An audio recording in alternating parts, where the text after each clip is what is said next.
Okay, you're live. Today he's a star. Okay, I guess we'll just start now. Good late morning, everyone. I'm Josh Bregman. Welcome to Missouri Torah Institute. Welcome to MTI. Thanks for coming for the show. We arranged a beautiful viewing for you here today, actually, courtesy of Hashem. And we're going to have a brief shiur, but given by Rabbi Yitzchak Kowalski. Many of you who are local know him from the Kollel.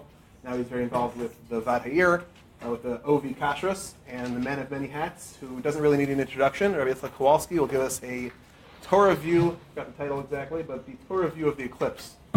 Take it away.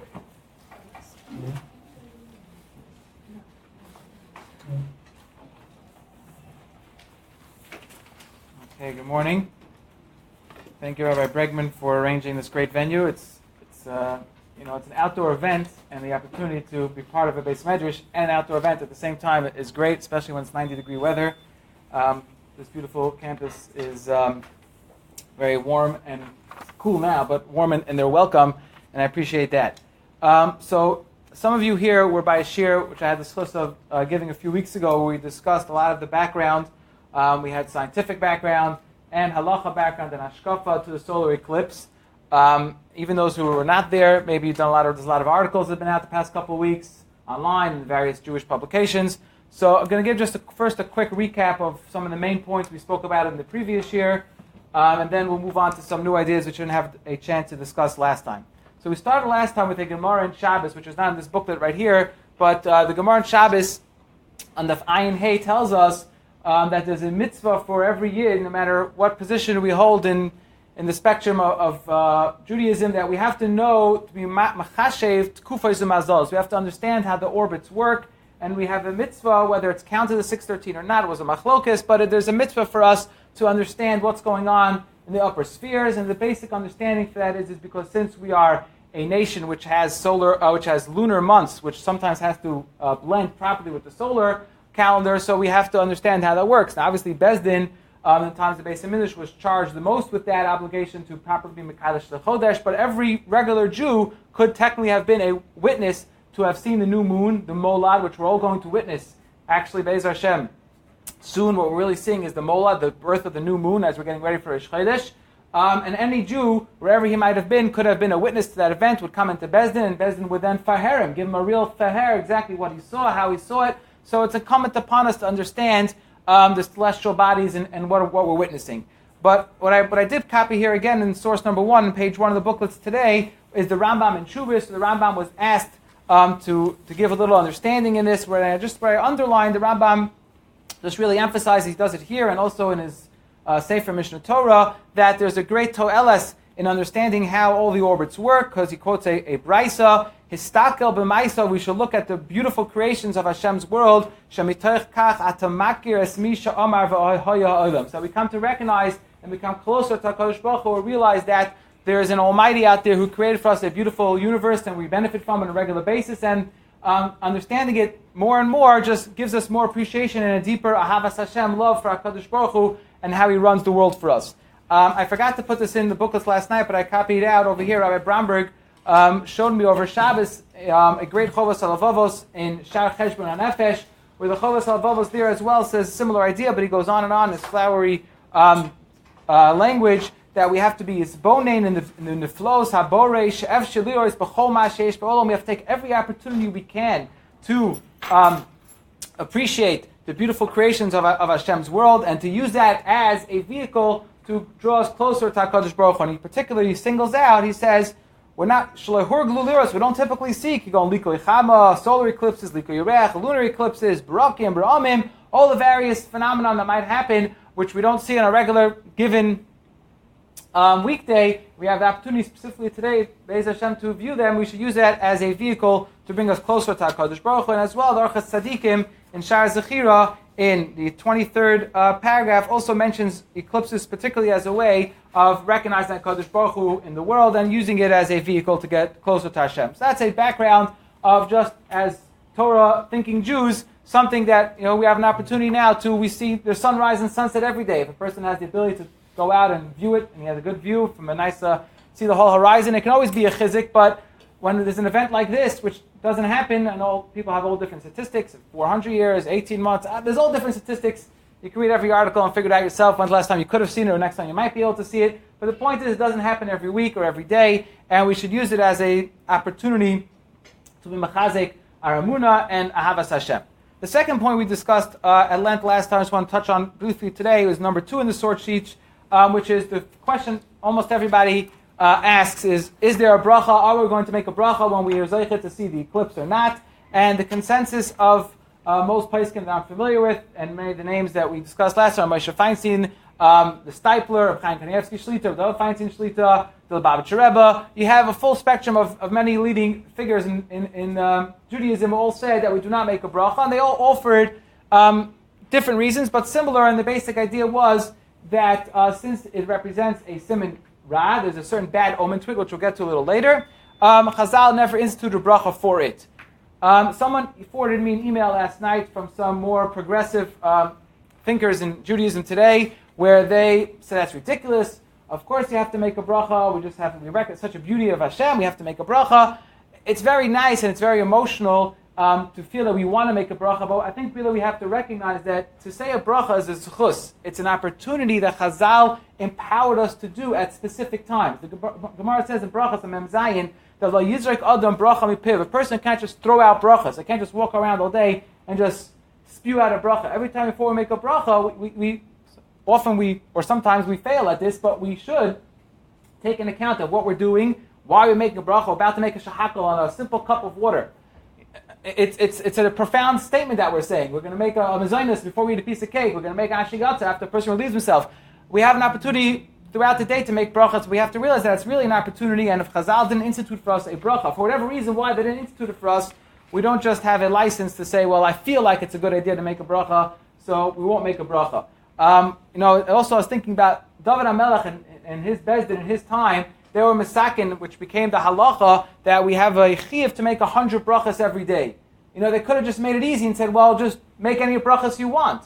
But no, the place can get very busy. How are we going to figure out where we can get the 100 brachas? We have the Birchas HaShachar, we have Shemana Esrei, we have all the various things throughout there. We try to make a cheshbon if we can easily get to 100 brachas, because Chazal viewed brachas as a serious opportunity for us to connect to HaKadosh Baruch Hu, and if they didn't feel that something warrants a bracha, so we don't make a bracha. So fine. So the consensus of most poskim is that we will not make a bracha, but as we mentioned last time, that doesn't take away from our opportunity to recognize, like we just said before, the beauty of Hashem's creation. Last time I mentioned there's certain kapitel of Tehillim that a person, if they want to, they can say. We singled out Yud Tes and Kuf Daled just because they particularly talk about the beauties of Hashem's creation in the Shemayim and the rest of the world. Others suggested some of the Halukas.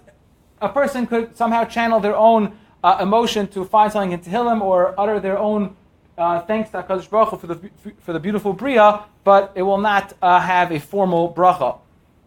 Okay, source number 3, which we discussed also last time at length, was the Gemara in Sukkah, which is really the main address in the Gemara where the Gemara discusses or seemingly discusses eclipses. So just to quickly recap the Gemara brings 3 opinions of what an eclipse, really the Gemara calls it a likoi chama, the sun is getting struck. I'm translating it as an eclipse because that's the consensus of most of the Mefarshim on the Gemara, but as we spoke out last time, not all the Mefarshim during this Gemara is talking about eclipse, but for now we'll go with the main pshat that this Gemara is talking about an eclipse. And the Gemara offers 3 possibilities. Number 1, the Gemara says that whenever there's a solar eclipse, it's a siman ra l'kol ha'olam kula. It's a bad omen for the entire world. The second opinion the Gemara says in the name of Rav Meir is any time any celestial body is stricken, kol zman shama oris loikin, it's a siman ra l'saneim shel Yisrael. It's a siman ra for the enemies, but it's a euphemism, enemies for the Jewish people, which means us, Klal Yisrael. It's a siman ra particularly for us. Because Rav Meir says, because Klal Yisrael as being the Ban of the Makayim are milumadim b'makayis. We are the ones who are accustomed to being struck and hit down by HaKadosh Baruch Hu. The third opinion of the Gemara is that it makes a difference. If it's Bisman Shachama Loika, when there's a solar eclipse, then it's a siman ra for the Goyim, and when it's a lunar eclipse, then it's a siman ra for the Yidden. Now, the Gemara doesn't tell us what's the psak, meaning, how do we know which, there's 3 opinions of the Gemara? And I was struggling a lot with this question. Often we have Gemaras offer different opinions, then we have the Rishonim, we have Rambam, Rosh, Rif, we we have Shulchan Aruch, we have Poskim. We have ways how we get down to a bottom line. It could still sometimes be a machlokes, but often sometimes we have a psak, so to speak, at the end of the day. In Agadata, it's hard to narrow down or nail down a specific Madhyamar as being a psak. So it's something to consider that according to many of the opinions in the Gemara, at least 2 out of the 3 opinions, a solar eclipse has a certain bad omen for Yidden. The Gemara then says, however, a couple lines down, the Gemara towards maybe 2/3 down, where I underlined it again, it said, however, if Klal Yisrael are properly adhering to the will of the HaKadosh Baruch Hu, ein misyar and mikolelu, we do not have to be fearful of any of these celestial happenings. Excuse me, as the pasuk says, mikolelu shenem, as the pasuk says in Yirmiyah, Kayama Hashem el derech hagayim al talamdu me oises hashemayim al techasu. Don't look by the ways of the Goyim. The Goyim are frightened of all these occurrences, and don't worry about the heavens, the signs of the heavens. Ki yichatu hagayim mehema, the Goyim could fear them. The Gemara is saying now that although there's a siman ra, and although it might forebode certain bad omen, nonetheless, if Klal Yisrael is on a madrega that what we're called as Eisim Return Shamalka, and we're properly fulfilling the will of HaKadosh Baruch Hu, we don't have to be fearful. Then the Gemara says, B'shvil arba dvar macham. There are 4 reasons, 4 averos that happen that cause the eclipse to happen. And this, we spoke about the question last time. The general, many of the poskim or many of the Mefarshim jump in over here. What does this mean? Right? We know it's a regular natural phenomenon. It's part of nature that every 18 months somewhere in the world is going to be a solar eclipse. Sometimes it's more visible, sometimes less visible, depending on we had the model last time, depending on how everything's lined up. But it's always going to happen. The way HaKadosh Baruch Hu created the world, there's always going to be an eclipse happening on a regular basis, solar and lunar as well. So what does this Gemara mean? So last time we offered numerous pshatim, but I want to focus today primarily on the 4 things the Gemara says. The Gemara lists 4 examples or 4 averas that caused this eclipse to happen. Number 1, the Gemara says, Al av bezdin shemeis ve'ina nispat kahalacha, on a leader of a bezdin, a paisik, a leader of Klal Yisrael who passes away and is not eulogized properly. That's reason number 1, the eclipse happens. Reason number 2, the eclipse happens, says the Gemara, solar eclipse, the Gemara says, is Al Nara HaMu'urasa, on a young girl who has Erison, what we'll call in English engaged, but really more than engaged. She's already half married, and she's being violated. She'etzal kabir, and she's crying out in the city. No one comes to save her, so she's being violated, and she's screaming out for help, and everyone just ignores her. That's the second avera that happens. The third avera, the Gemara says, that causes the solar eclipse, Al Mishkav Zachar, on homosexual relations that are not sanctioned by the Torah, that will cause the solar eclipse. And the 4th thing the Gemara says, Val Shnei Achid, Shenishbach Daman Ke'echad, 2 brothers who were murdered at the same time. Then the Gemara concludes with 4 reasons why a lunar eclipse happens, and we'll have to discuss that, Be'ez Hashem, when we get to lunar eclipse. But I want to discuss now, first just to review the main pshat that I was most comfortable with on what this Gemara means. So we're saying that when you have an eclipse, then it's because of these reasons. Okay, hold on. Right, So hold on. Does that mean it's because of these reasons, or somehow these reasons play into the eclipse? Hold on, let me just try to speak. Give me a couple of minutes, and tell me if you have a question. Hold on. Yeah, that was. What's bad about having the eclipse that we have to pinpoint? Okay, fine, fair enough question. Hold on, I'm going to try to answer it. Not sure if I will. If I don't, you'll remind me again. But the mainstream shot, I would say, how to understand what this means, that the Gemara is in general saying that it's a bad omen, or that the Gemara is saying there are specific averas that cause the eclipse, but as we know, it's a natural scientific phenomenon. So in source 4, and last time I brought down more, but that the Iyun Yaakov, which is found in the Sefer Ein Yaakov, and many other Mefarshim say, the idea over here is not that necessarily there must be something bad happening. The Siman Ra, when we said that the solar eclipse, the Siman Ra, doesn't mean that something bad must be happening, but it's a time where the Katega, where the prosecutor has an opportunity. HaKadosh Baruch Hu set up the Bria like this, that there are certain times that are more misugel, that are more destined for things that might happen. He quotes a Gemara which discusses the various times or days of the week that a person is born will influence them in certain ways. For example, a person who's born under the mazel, under the zodiac of Mars, right? The Gemara says Mars is red, so he'll have a tendency for blood. Now, what does that mean? The Gemara says very clearly that means he can either chas v'shalom become a murderer and do things which are against halacha, or he can channel that litov and he can channel that tendency he has for blood to become a shochet or to become a moel or do other things that are, or become a doctor and draw blood in a positive way. So although it's a zman that's mesugal for something that's not necessarily good, but there are always, whenever our basic belief of bechira is that there always free will, we're never stuck in a certain rut. Sometimes it's harder, sometimes it's easier to get out of it, but it doesn't mean necessarily that we're destined for doom. It might be a challenging time. We have to do what we can to rise above it.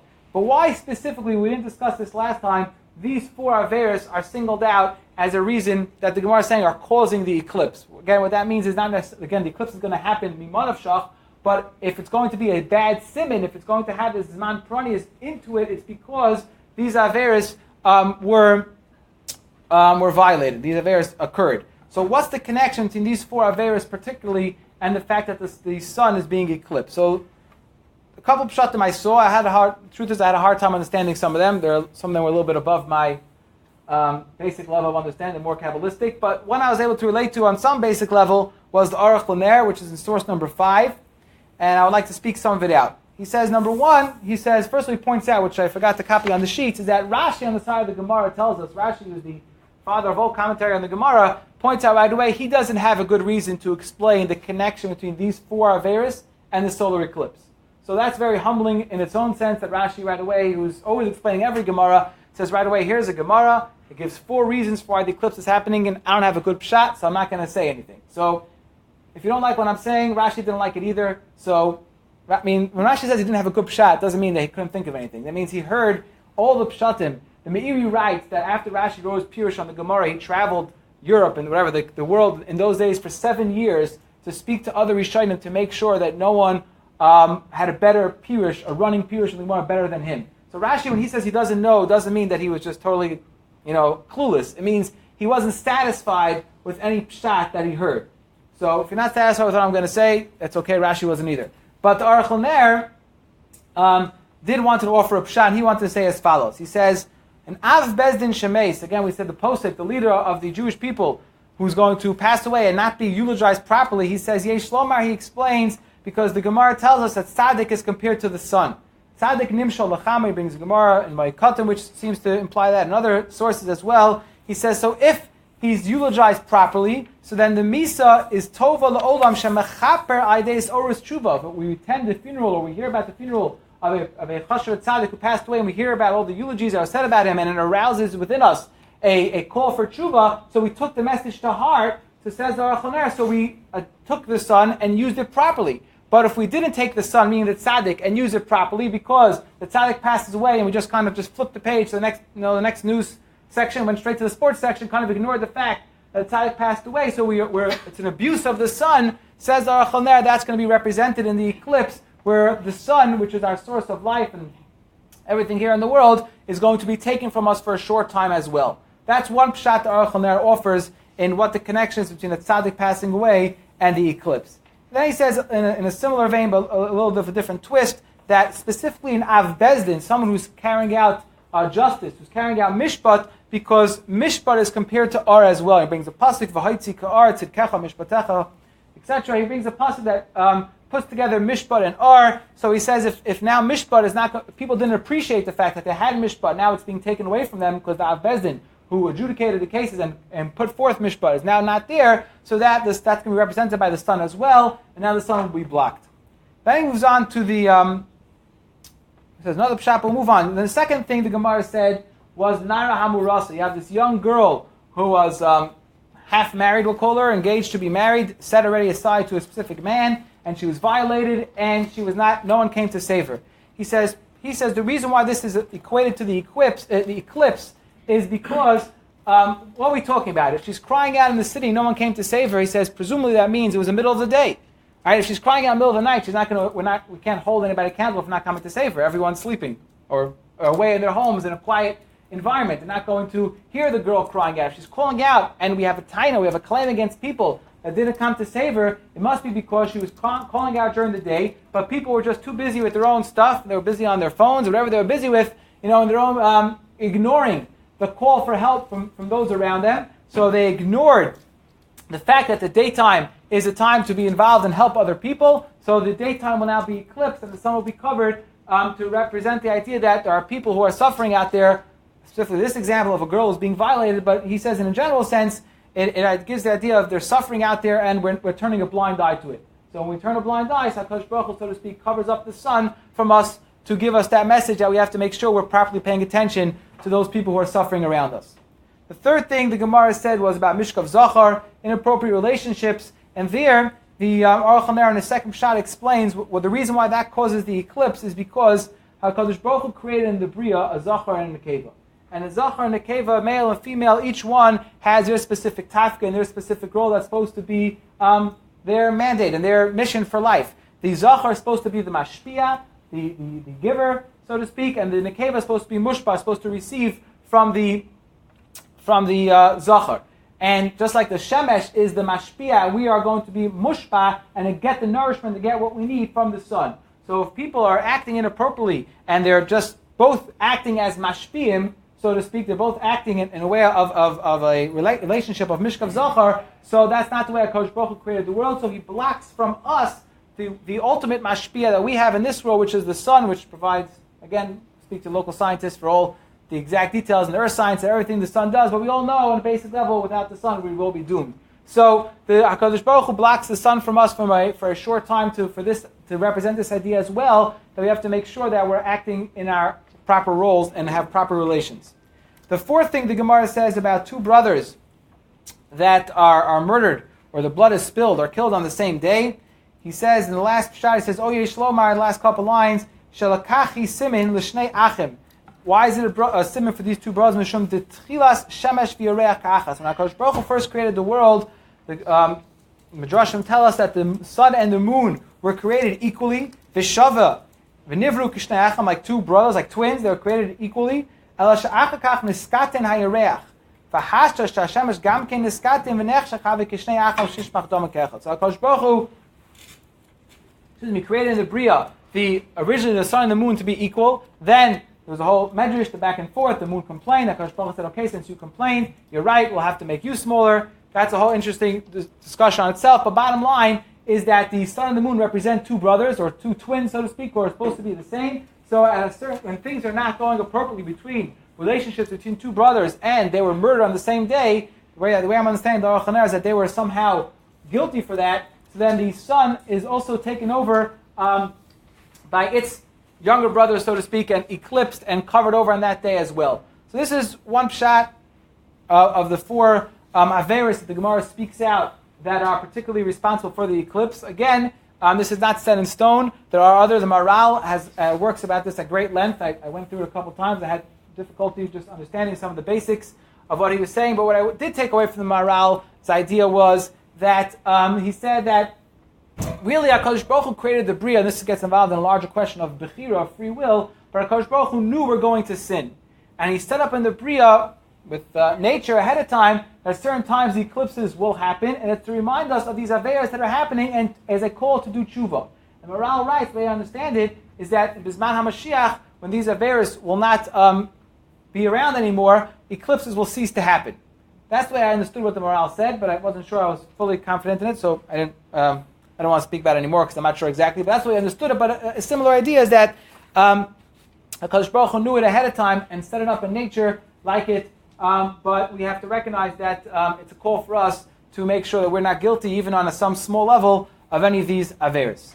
So I want to discuss now, really, I guess what the title to me sounds like the most is, what should our reaction be? We spoke about in the beginning about the chizik for us and emunah, and of course that's true. There was, I don't know if many people might have seen, was going around the past couple of weeks, a great account of the Chafetz Chaim, the shmuz he gave in yeshiva.